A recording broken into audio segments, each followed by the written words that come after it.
in terms of them being able to find refutations and defenses, it's very plausible. It's still absolutely worth putting pressure on them. Ooh, could we play maybe an Abstinence Gambit here?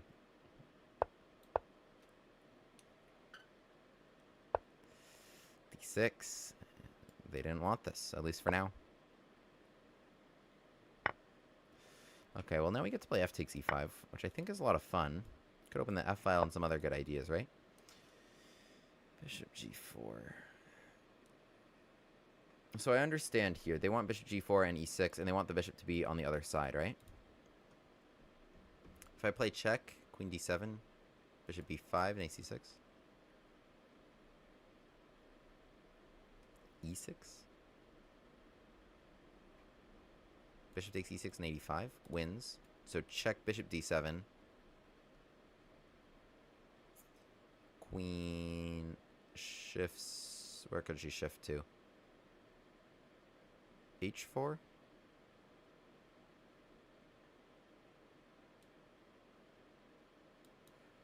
I think it might make the most sense to just go check. ac6 and h3. Let me play h3 right now.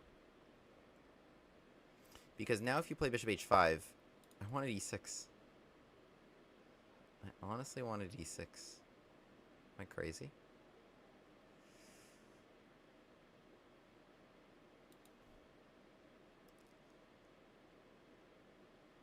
Let's do it. e6, baby. Without the bishop there. I want to just put that in their face. Don't let them get the comfy little structure they wanted. Just kind of coming up with things here. Let's go check. Let's get the guy out.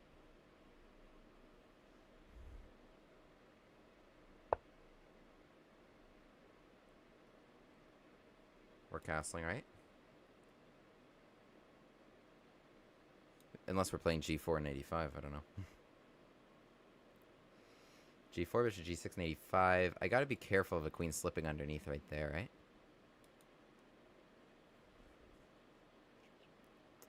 Let's start him out with d4. That way if takes, maybe then g4. Bishop g6 and 85, and then follow that up with cd4. Well, okay, maybe g4 here, yeah. Just having some fun. Gotta be careful when I also... So that's a good move against knight takes d4, right? That you're guarding that spot. If I just kind of play knight e5, here knight takes f7. Well, okay, now I want the knight on e5 very much. Because I can stop long castles. So like queen c7, cd4, for example. This bishop is now very stupid on f7. And you can't castle long. I will take it. That move allows me to take right now without ever having to deal with queen g3. Do I castle? I could take, takes, and then, like, okay. But maybe it might be more fun to castle. I feel like my king would be less safe on g1 than anywhere else. It feels a little counterproductive. Okay, whatever. Let's castle. What a fun move. Queen b6, like, you know, I have to watch out for that. I have to watch out for so many things now. Oh my goodness, my king's here. My king is not safe. My king is not safe at all. Whose king is less safe, though? We'll find out. So, bishop comes back to g6. This poor bishop continues its poor journey. Queen f3 seems annoying if I were black. It guards the g3 square, potentially puts this on the table, although, is that the end of the world? Who's to say? Knight f6 can't be played because I would take it. With no another defender. I would love to get these guys in the game. We're just having fun here. The way you think and explain your chess is really fantastic, man. Thanks for making content. I don't comment much, but I've learned a lot from your videos. That's so sweet, guys. Thank you so much. You guys, and his comments like that that inspire me to do what I do. I really appreciate it. I am so glad you enjoy it. Can we checkmate? We're like close somehow. The path of this bishop has been here, here, here, here. Okay, queen b6. That's got to be a good move because my king is not in a good spot. You should really only be attacking when your king's in a good spot. Well, that's not necessarily true, but it's just much better. Okay, c4. Knight f6. Do I want that? g5. I could make this happen. c4. So d3 check. King can come out of the way. It's just so much better. Like, your own king safety is so important. You know, is kind of my point. So you just got to be careful.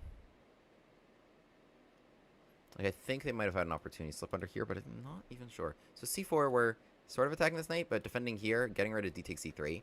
I'd love to use these pieces. I think we will be. So once this knight moves at d3 check, we'll have bishop e3.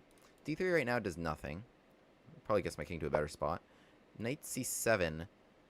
That feels like what I wanted to happen. Now it feels like they could lose. So takes, check. Or like something like takes, king d8. I almost have queen takes f8, rook takes, but they have bishop e8. Oh, that's so close. What a funny position.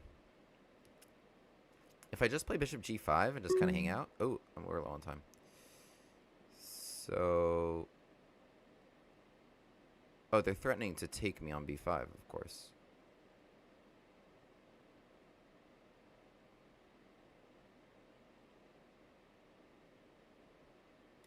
I'm just going to keep this pin. See what happens. I've spent more time than my opponent, and I'm the one who berserked. So let's keep that in mind.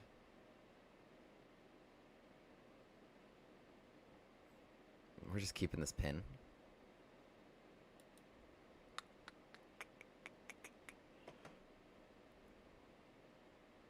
Can I take... How do I get these into the game most effectively is the big question. It's probably just knight a3 is my next move, honestly. Take, queen f7. It's just not as good as it might look, I think.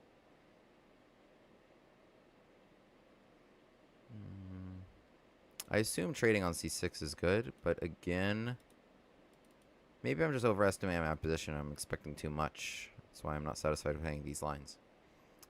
Like, this is still at the back of my mind, and it's actually not easy to stop. h4. So we just got out of the way of this, and we're just like, okay, deal with your position. Deal with it. What do you do if you're black? Like, how do you move? Can you attack my bishop? What if I just defend my bishop? Knight a6. Knight a3. Knight c5. Bishop e5. What is my big idea? They go there. That makes sense. Okay, let's get rid of that.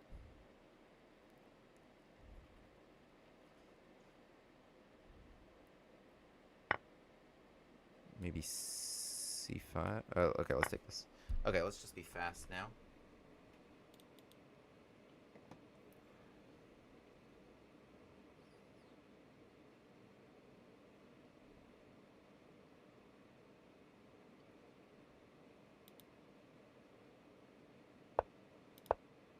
That seems good.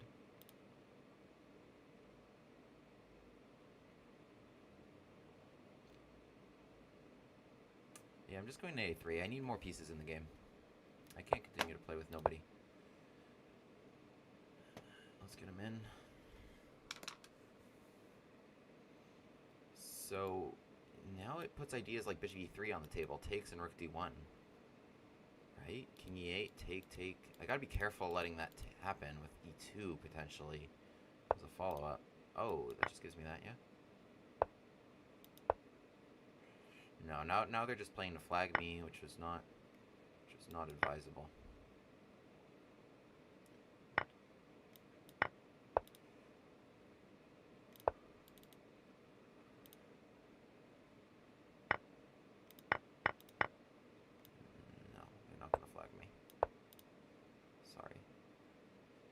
Yeah, no, they started they were playing very well on the board, and then they started playing the clock. They started playing the clock and stopped playing the board. It's very easy to do that when your opponent's low on time. Gets tempting. Just trade everything. Yum yum yum. Yeah. Not even close. So, GG, interesting one. Okay. Abstinence Gambit with, so Abstinence Gambit is an interesting one. Can I pull up that study easily? Well, studies.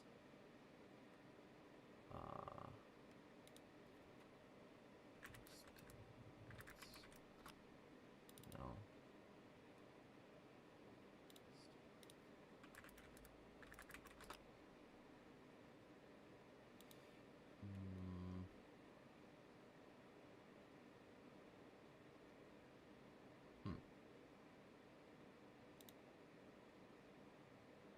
Ah.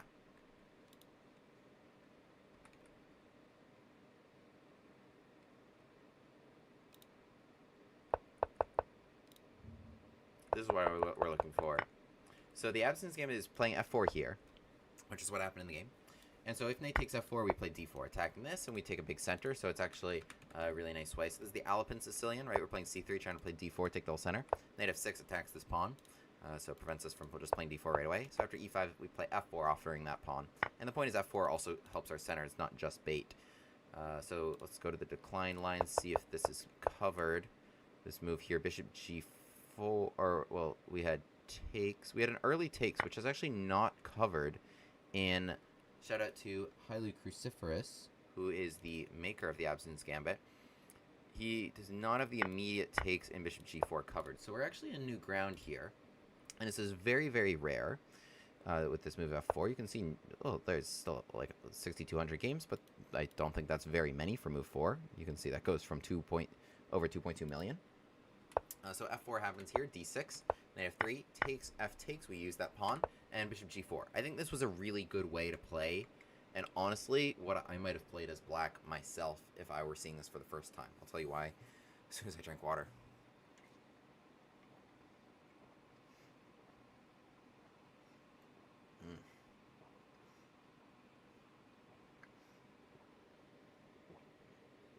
Ooh. I've been talking for a while. Okay, bishop g4, because black's next move is obvious. This is what I always ask myself in the opening phase of the game, especially because I don't want to let my opponent just do what they want to do. What is my opponent's next move? Bishop g4, the next move is very obvious. It's e6. They don't want their bishop to be on this side of e6, so they want to get this out and play e6 real quick. And then if they're able to achieve that, so something like this, la-di-da-di-da, la-di-da-di-da. Okay, this bishop could have been really bad here. Instead, it's really good here and defends their king very nicely. Okay, they also have a knight on a nice outpost, and I think this position is honestly really, really pleasant for black. What could have been bad is if their bishop were here doing nothing. And then, you know, potentially this could have been a target, you know, with the pawn clearing the way for an attack, right? They don't have a knight here defending a standard castle because of this pawn. So without that knight, okay, this could be a target long term. Imagine something like queen h5, if my bishop were getting here, right? You've seen attacks like this before. But the bishop is on the other side of the door. So door is about to close with them to play e6. So I ask an interesting question. h3, do you want to take here? And you can play e6, so that's still, you know, better than a terrible bishop, but it does give me, you know, I still have this light square bishop on the board, and I'm probably going to want to have a lot of fun in this general direction, if you don't mind. So I ask the question to them, do you want to back up? They say, yes, I do want to back up, and so you can see here the engine saying inaccuracy, bishop f5 was best. So still trying to be on the other side of the door, trying to play e6 next turn. And it's saying, for here, if you're white, don't let them play e6 next turn. Play knight to h4 before, actually, they open that up. Make them go back here if necessary. Right? Okay, even just bishop e2, e6, knight f3, if that gets attacked, we made them be over there, right? We didn't let them play e6 and get the bishop on a nice spot on f5. This theme actually comes up in a number of lines on my channel, like the Von Papilla, I was talking about that earlier on the stream. Can they get the bishop on the other side of the e6 pawn to protect that diagonal and in turn protect their king on the king side? Very important point. bishop f5 played, so h3, bishop h5 played here, and does give me an opportunity to play this move e6 right in your face. I am slamming this door the other way, not you. I am putting the pawn on e6 now that the bishop is no longer here. We've chased him away. So this is my one chance to play e6, and I am all over it. So e6 comes, f take. I hit the down arrow instead of the right arrow. I do that sometimes. e6, f takes e6. It's a weird position, right? It's a weird position. This is generally a good sacrifice if you can do it, I will say. It's at least neutral, because it's just, you can see how really annoying it is, how nice it would have been for black to play e6, like how much they really wanted to do this. And anytime you can anytime you can not let your opponent do what they want is a win in my book. Even psychologically, it's annoying. So you can see, yeah, now this bishop never got to develop the whole game, and you can understand why that bishop might have a long road to developing. And g6, also not really possible when g4 is going to come and trap the bishop, and it also needs these squares. So it becomes really tight, really cramped in a battle for squares, and makes a lot of weaknesses around their camp. So a really good use of a pawn. I will say c3 here, maybe not the best in terms of what I want to do, but I was able to make use of it. Potentially, you know, the queen has roots this way. Anyway, here, bishop e5 check makes a lot of sense. The knight is in a good spot, protecting against, like, a development on c4 would have made sense attacking here, but I will never get by this knight. So we start out with bishop to b5 check, knight to c6, and I play here d4. It's saying just castle. I feel like if I just castle, they were going to play, okay, something like queen b6, and then castle long next turn themselves, and maybe be okay here. Yeah, okay, knight a3 here. Okay, we can have fun attacking here and getting out of this pin. I mean, that makes a lot of sense, but that's not really how I wanted to play. So I'm immediately striking d4 and preparing c takes d4 to just play g4. So, I have no regrets about how I did this. This is how I play chess. If you've ever watched my channel before, you'll know this is how I'm playing chess. We've already sacrificed both our center pawns really quickly. And we've pushed h3 and g4. So, welcome to the chaos. I live for the chaos, and my opponents don't always live for the chaos. So I'll live and die by the chaos every day of the week here. So g4 chases the bishop away, and f7 was chosen, which was a minor inaccuracy, I believe. Yeah, g6 would have been a better choice, and I was mentioning this during the game, that now, okay, let's say I played knight e5 the same way, and this isn't as big of a deal, right? In this position, actually, they ended up putting the bishop back on g6 really quickly, because now, after I play knight e5, this bishop becomes a target. You can never castle long to get your king maybe into some sort of safety here. So, absolute chaos on the board here, but bishop f7 is played, but that's kind of what happens. Chaos breeds mistakes from your opponent, especially ones who just won in nice, simple positions with bishop to g4 and e6, right? We could have just had that, but, you know, I don't want to ever allow that to happen over my dead body. So here we go, jumping in, knight to e5. Engine's top choice was queen takes d4, but again, after queen to c7, yeah, I think they're going to be able to castle, although, maybe we have some tricks here. Yeah, it's saying queen e5, propose the queen trade. Castles, takes, that's the line it's giving? Come on. Something like this, at least, maybe is interesting. I was thinking maybe castles, we can take it and maybe try grab a7, but even if they go pawn takes e6, I'm not sure it's the end of the world. Either way, even if you get something like this, because you do have to watch out for queen g3 hits, even if you get something like this, it's going to be okay, because these pieces are just so bad. So I feel like I'm going to have compensation every line, but anyway, I'm going to keep the pressure on here with moves like knight to e5, and this knight just becomes an absolute monster the rest of the game. So rook to c8 played, which was a big mistake. Yeah, I was saying queen c7 during the game. It attacks this knight, and also looks at the g3 square. So I can never really just, like, play knight takes f7 right now. I think, yeah, because queen g3 check, it's a problem. It's not, like, if these king and rook switch places, forget it. Black can resign. My king is safe, and, you know, okay, I also have a great rook in the game. But my king is potentially more unsafe than theirs. Queen c7, yeah, my idea was just to recapture here, whether that's pawn takes or queen takes, I wasn't quite sure. But the point of the bishop being here is now becomes very important, because they'd love to castle, but this bishop is hanging, and it's very awkwardly placed. Instead, I'm going to maybe castle and continue to make some threats right there. So, interesting position. cd4, yeah, probably can't play it because of queen a5 check. Knight c3, they can take. Not sure what's going on here, but probably not the best for white. So yeah, that's why maybe queen takes d4 makes more sense. In the game here, rook c8, which takes castling completely off the table and does not activate their queen in a way that would either attack my knight or try to play queen g3. So it gives me the opportunity to castle myself. Even though, again, the engine wanted me to take a pawn, I was not that interested in it. I'd like to play this fun move, castling, getting the king from unsafety to unsafety, because we don't have any pawns in front of him, and the queen can still slip underneath to g3, potentially even worse than before, and there's a new diagonal that's open, in addition, as opposed to that diagonal. So the king's no safer on g1 here than it is on e1, but our rook improved. If I played rook f1 or castles, probably equivalent. But yeah, this pawn is just terrible, right? Like queen to h4 check would have been bad, and they would have done anything to get that pawn off the board, by the way. So castle's here. We're attacking this bishop. Bishop slides out of the way, bishop g6. Engine is saying knight f6, g5. But okay, I feel like I'm just winning a piece here if I can chase this out of the way. I think what it's going to recommend, yeah, it's going to recommend something like bishop to g6, and then this isn't even the best move. E takes f6. Yeah.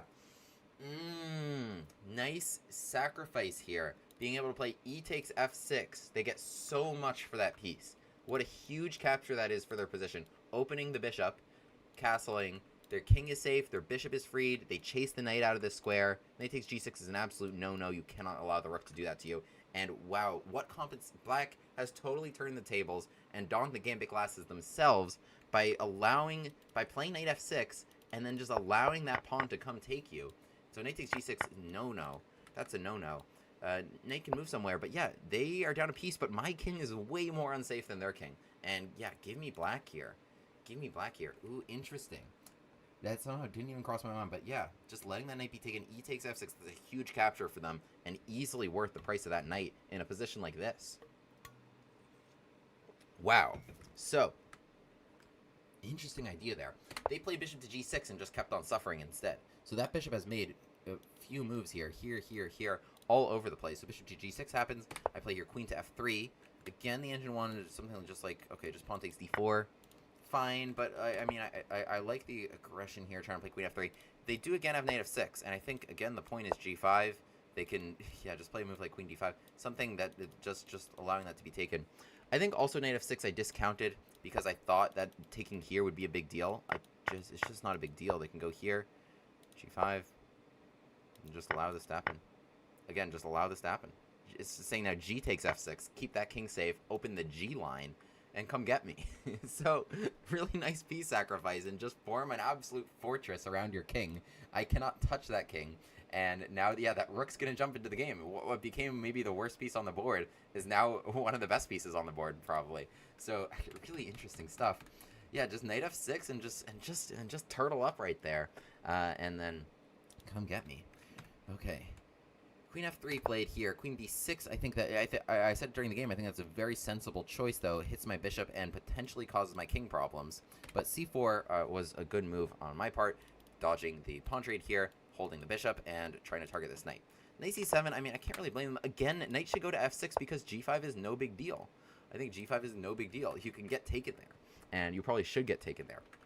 Knight c7 was chosen. They wanted me to take here. So knight c7 chosen because it hits this. It blocks the rook, right? They wanted me to take here and just play knight d2 and I'm winning. I think the knight's just so dominant. I think like my next move is like knight b3, c5. Yeah, it's saying here. And we can try and take d4, land our knight in on d4, and yeah, just have a whole bunch of targets. I'm not down much. I'm down 2 pawns, but it's a plus 3.4 position, which is kind of crazy. That just like because they're playing. Yes, they're up 2 pawns, but they are playing without 8 points completely. Just like such liabilities over there. In fact, none of their pieces are doing a good job at all. And yeah, I mean, I have the time here to just play knight b3, c5, get these pieces out, take d4. So yeah, I mean, kind of a disaster of position for black. I played bishop a4, which I thought kind of still keeps on the pressure a little bit. I guess this is a sensible idea that they have. King d8 makes some sense, but now I take the knight, and now we get kind of the same exact position as before, except put the king here instead of here. And so I grab this pawn, come right back. Grabbing the pawn wasn't completely necessary, but now here comes knight a3, and we're finally activating some pieces. h5 just hung the bishop, but that's not why they lost this game. This is just a really, really bad position for black. I mean, there's just nothing good about black's position anymore. Their pieces aren't doing anything. d3 doesn't do anything with bishop e3. Bishop e3 is a move I want to play anyway, with rook d1 to follow. There's no urgency in this position at this point. My king cannot be touched, even though it's exposed.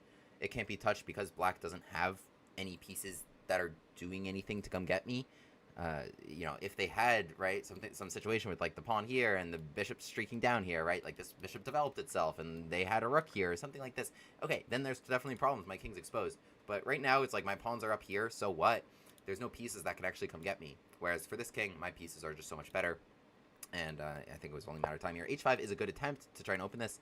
I would have executed the push past roll probably to keep that rook locked up if it didn't just hang the bishop completely. I think they got really excited about my low clock and started making moves really quickly. So that was really not the way to go. Okay, that rook was hanging. For some reason, I took the bishop instead, which is kind of funny. But okay, we ended up winning this game. Interesting game here. Interesting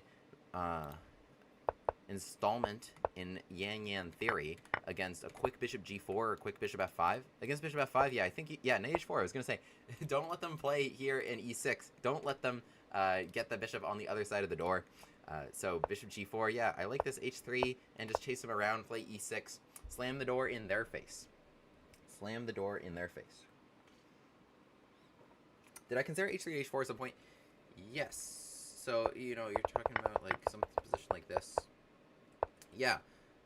H3, H4, I mean, it makes sense. I mean, arguably it's a little slow with, like, all the craziness happening and, like, whether my knight can even stay here. Do I even have this pin? Things like that. But, yeah, H4, H5, make the bishop move and then try to play Queen F7. I think it makes a lot of sense. Thank you guys so much. Subscribe if this one goes on YouTube. This was a fun installment in Yan Theory. GCRU, I will post a link to the full Abstinence Gambit if you want a good repertoire to play against the C3 Sicilian. This guy, Elsenfield, apparently I'm 2-0 against this person. Abstinence Gambit. No? Bishop G4 immediately. Last time I faced this, I went here. And I eventually played e6, but it was after trading, so they take here and play e6, which makes sense.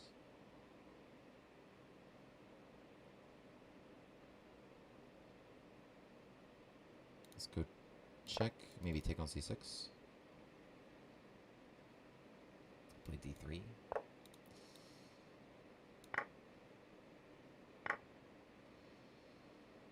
Castle.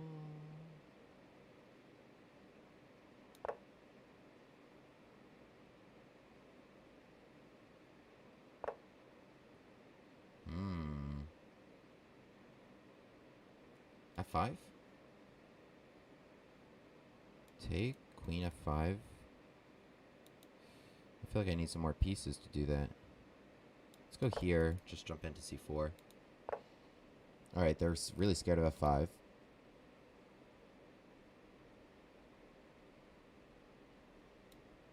I want them to take. I want to open this up. Thank you. Open sesame. And they can't even castle to deal with it, so this is very awkward for them. Pawn on c3, though, is often, like, not helpful in these lines. I will say, like, this is... I would rather it be on c2. I don't like... This blocks my knight development and such. But this position's still quite good. d4, take bishop h6 I could even play. I mean, there's no reason to do that. I could just play d3. Come out here. Knight d6. The position's brutal for them. Position is brutal. You only have one dark square bishop, and it can't even develop. This knight, yeah. I mean, this went very badly. Yeah, I mean, bring the knight to c4. I think was a big idea. As was taking here, making that awkward doubling. Okay, so they're stopping bishop h6. Understandable, right? Because the rook guards. So they're threatening... They can't move either direction still. But I want to create... Maybe... Do I just go bishop d2? Is this my big idea? I don't have anywhere else to put this. I don't have anywhere else to put this. Just here. Alright, stack them up. Oh my god. So they're trying to protect this. I'm just... What? Okay, I need something else to attack and then position. Rook h7 would have been an idea to play bishop e7. No, but now knight d6, right? So, okay, but they guard that to not lose immediately. Now I'm threatening takes knight f7. Wait, do I have enough? Yeah, I have enough. Take. I win. Should I take with the queen? I could take with the queen. Yeah, I'll take f7. Hit here.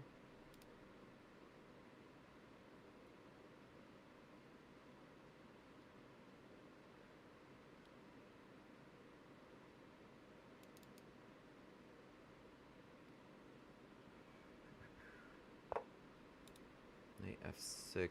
Yeah, we can eat everybody now. Take the bishop. And resigns. Okay. Nice. We got him. I think I might be undefeated with the abstinence.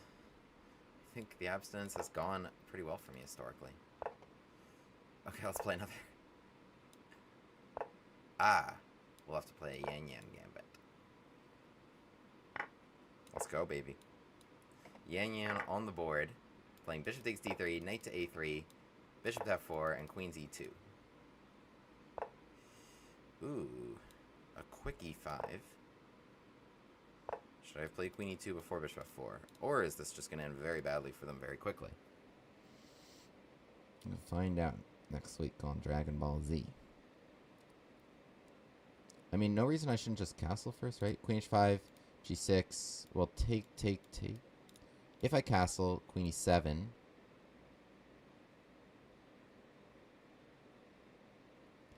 Queen h5, queen f7. Knight b5, e4. Knight d6. King d8. No, why shouldn't I do this? They can go king e7. This is very good. This is exciting stuff. Isn't forcing king e7 just categorically good? g6. Oh wait, I forgot that this will be hanging now. Alright, this is really going to be a gambit after king e7. Castles takes. What do we got? Alright. Well, that was unnecessary. We got to give up one of these pieces. Takes, honestly, I think my next move is just knight f3, and we're just bringing everybody in. Like, I have some ideas with the bishop to attack here. Okay, they play queen e8. They don't want this. Understandable. Understandable. Let's dodge the queen trade and hold our bishop as we keep this bad for them. Knight f3 takes rook e1. Can I do it? That's what I want to do. Knight f3 takes rook e1. King f7. Bishop c4. I feel like that could end badly for them. And I feel like they're scared of me, so they're not going to take it anyway. Yeah, takes rook e1 because my idea is bishop c4, so that if takes, queen takes, it's check. Right, so we can keep the same threat on the table. Takes, bishop c4, right? Can they block with knight e5? I don't think so. Take, queen takes, bishop c4, queen f5, check to win the queen. Right, and otherwise, I kind of want to eliminate that knight. Ooh. Okay, we got to get rid of this somehow. Like knight b5 looks very fun. Well, they play knight d5, don't they? Let's go here. Knight d5, is that okay for them? Let's go here so that we're looking at some sacrifices and then maybe going knight g5 check at the end. Feels like it could be working. We're also, of course, threatening to fork.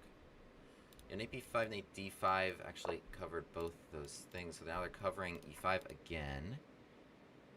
I mean, I feel like this, like bishop g3 and I'm doing well, but this is sacrificing time, isn't it?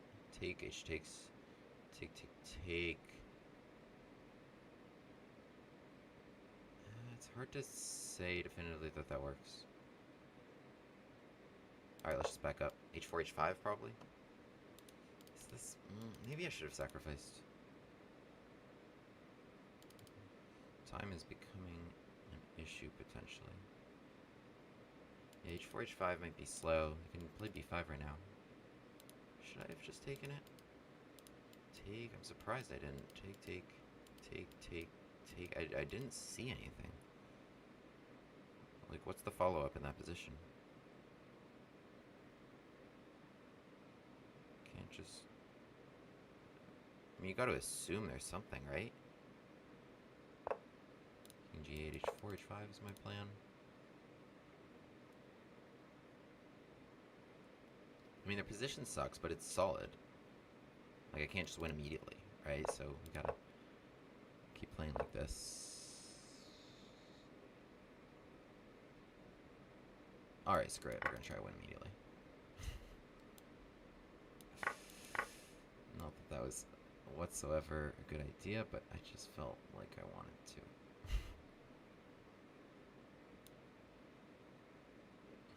Here we go, baby. Gambit glass is on. Big sacrifice, big pressure down the E line. And some uncomfortable situations for black as they try to not lose a piece. How does that help them? I guess the bishop could have mated them, right? I mean, it was one of my ideas. But it's not even close to the end of their problems. They just gave back material. They only have so much material to give back. I think, honestly, what's happening is they're just, like, incredibly scared of me based off of just this non-stop pressure. And it just makes them, like, not play their best. It happens. It really happens. This pressure sucks. It really sucks. Play h6 to stop bishop g7. Knight takes, I have bishop d6, I think. Oh, it's check. Ooh, I didn't see that. Oh my god, it's check. Oh my god, it's check. Ah, this is hanging. Oh my god. Stupid. Okay, non-increment chess is a joke. But, alright, what happened here in this interesting Yan Gambit in the Elite Super Blitz Arena? Okay, c3, d5. So we had a Yan and an Abstinence back to back. So that's the full repertoire here. We've that part of the Gambit Chad repertoire. We're playing c3, and then on d5 we're playing knight to a3. So the Yan Gambit. Yan's knight of 6, the most common line, right? We have this interesting idea from last game where we play f4 to support on e5, where I have a very good record, I believe. I think I've won my games here. And oh, never mind. I'm 2-2. So d6, knight to f3 that was played in that game. But if they take on f4, right, we play d4 attacking this, and our pawns can actually just continue to like steamroll this poor knight here, knight g6, h4 even, and h5. Shout out to HighlyCruciferous for recommending this. And otherwise, like knight to f3, bishop to b5, you can still have a lot of fun and a lot of fun, good attacking possibilities that really puts them off balance. It's hard to actually finish their development, as you saw in the prior game that my opponent was not able to finish their development. Actually, like, let me go over that real quick. So they played here bishop to g4, I played h3, and in a game yesterday on my channel, there was pawn takes e5 and f takes e5 played, but bishop h5, I had this idea of e6 that was very strong. Otherwise, though, as you saw in this game, like the trade on c6 can be quite effective, right? What my opponent wanted to do here was quite similar in terms of trading on f3. Right, I can actually just open that up real quick. What my opponent wanted to do was quite similar in terms of trading on f3 and playing e6, right? So getting rid of what would otherwise be a bad bishop if it was still here on c8, right before they shut the door to play e6. But the thing is that they're pretty far from castling, and bishop to b5, knight c6, this trade becomes very frustrating for them. Potentially knight d7 was a better idea here, so that maybe they don't have to go pawn takes c6. But with pawn takes c6 and then this pawn getting traded for this pawn, you can see how these guys were not doing great. So what happened here was castles, rook c8, which I think was not necessary. I understand though bishop e7, c4, they didn't want to lose the c6 pawn, but it's just further delays in their development here. And so I play knight a3, g6, right? This is, you know, I get it to stop f5, but it's like, again, moves that are very specific to just stopping one idea and not just overall helping your position. And I'm always just going to have more ideas if your king stays in the middle, right? So what happened in this game, oops, hit the down arrow key. What happened in this game, right, was, right, my knight came to c4, put a lot of pressure here on d6, which made them take on e5, and after f takes e5, right, this pressure on f7 became quite brutal, and with the threat of bishop h6, trying to redirect the bishop maybe for knight d6. All right, so again, just stopping one idea, just dealing with my things, and not able to move the, I think here, maybe rook h7, bishop e7, but I understand they want to castle, so it's just like a really tough position, I think, overall, and my knight ended up wandering into d6, overwhelming pressure on f7, and, you know, the position just crumbles immediately. So that worked out well. In this game, we had a yang-yang gambit with d takes e4, bishop takes d3, and bishop f4. This is a rare move with e5. Typically what happens is we play like queen e2, we're castling, we have ideas of knight b5, immediately hitting the queen and causing problems for them, again, before their king makes it out of the center, right? So the yang-yang gambit with knight a3, shout out to Yang-Yan for recommending this one, and coming up with it. So takes d3. What happened here was, I think, a rare move where they immediately play e5, challenging my bishop. So I would play queen e2 anyway, creating the pin. f6 is a big kind of setback move, right? You're far from castling. You're far from castling. It makes more sense to kind of like bring out a new guy, or even just to play bishop e7, where I probably don't want to take this, right? I mean, I think I just lose this piece, right? Queen g7, then bishop f6. So I would just play bishop e7 here if I were black. Yeah, just so I would just play bishop g3, maybe continue to put some pressure here. And again, so it's recommending something like knight h6, which is weird, but you got to get your king out of the middle. You got to get your king out of the middle rather than just defending this one pawn. So queen h5 check was a pretty ambitious try on my part. g6, I think is going to end not great for them, but it's saying that it's best to actually sacrifice. So here they actually give an exchange, but they have maybe some compensation. Maybe they put on the gambit glasses, right? As actually my king is looking not good. As soon as they castle, right, the rook can hit my queen and my king. So that's actually pretty interesting. I missed that idea entirely. In the game, king e7, castles. Yeah, e takes f4. Yeah, I was just going to play knight f3. Just bring this to the middle, and the rook's just killing this poor king that just has no cover. So, you know, total 180 of the last position we looked at where their king is in the center and my rooks are in the center, which is what you want, of course. So castles, queen e8, they propose the queen trade. We dodge it while creating this pin. And, you know, I don't think there's any big blam breakthrough. Oh, I'm lying. There's a big blam breakthrough. Bishop takes e5. F takes e5. There's knight g5 check. Okay, that makes sense to me because the king gets tethered to this bishop, which can be, you know, maybe you can understand why this could lead to checkmate somehow. But knight takes e5. Takes. And you're just crashing through. Just crash through in general. I don't know. This moves. And okay, there's mate. Just gotta trust. Just gotta trust that that this is gonna work. So, damn, I didn't trust that was gonna work. So I brought in a new piece. It's still winning. E takes f4, queen takes e6 was my idea. But knight e7, like, it's hard to move around here. I understand why they did it. It looks like maybe this is just solid around your king, but there's gonna be at some moment, like, this can just crash if I just pile up enough resources, which apparently I already had. So I played here knight c4, knight g6. Again, wow. I can't believe I didn't take on e5. I said that during the game. I can't believe I didn't take on e5. I just didn't see it clearly. What was the idea here? Takes. I don't know, it just takes and it wins. Just boom. It just wins. It just wins. I don't know. Like, what do you do here if you're black? You can't move this either spot. You lose the e6 bishop. Let's say you just go here. Okay, it's just like check.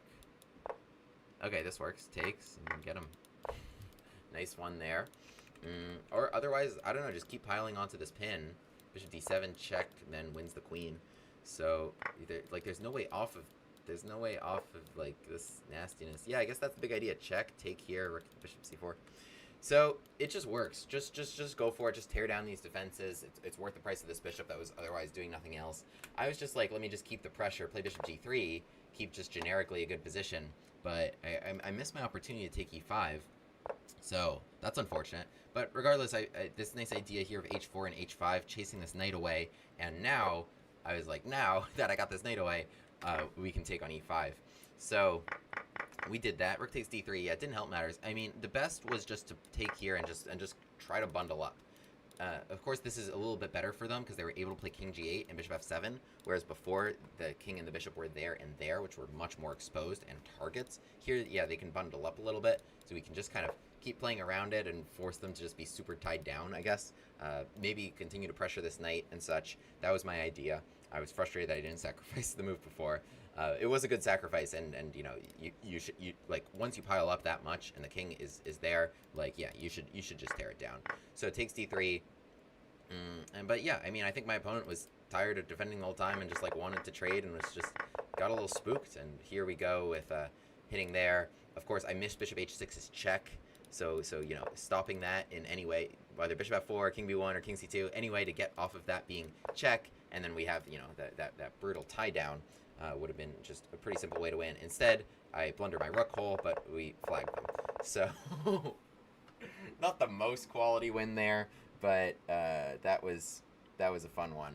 That was a fun one, and fun ways to play against the Sicilian with our Yan Yan and Abstinence Gambit repertoires here. So knight a3 against d5, just take on d3, queen e2, bishop f4.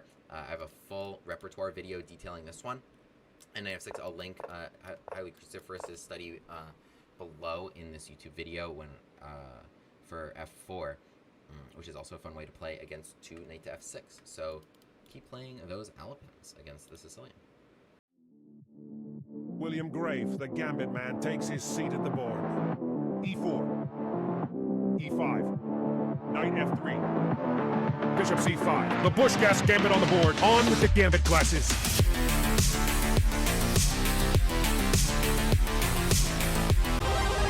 Hero pod unlocked.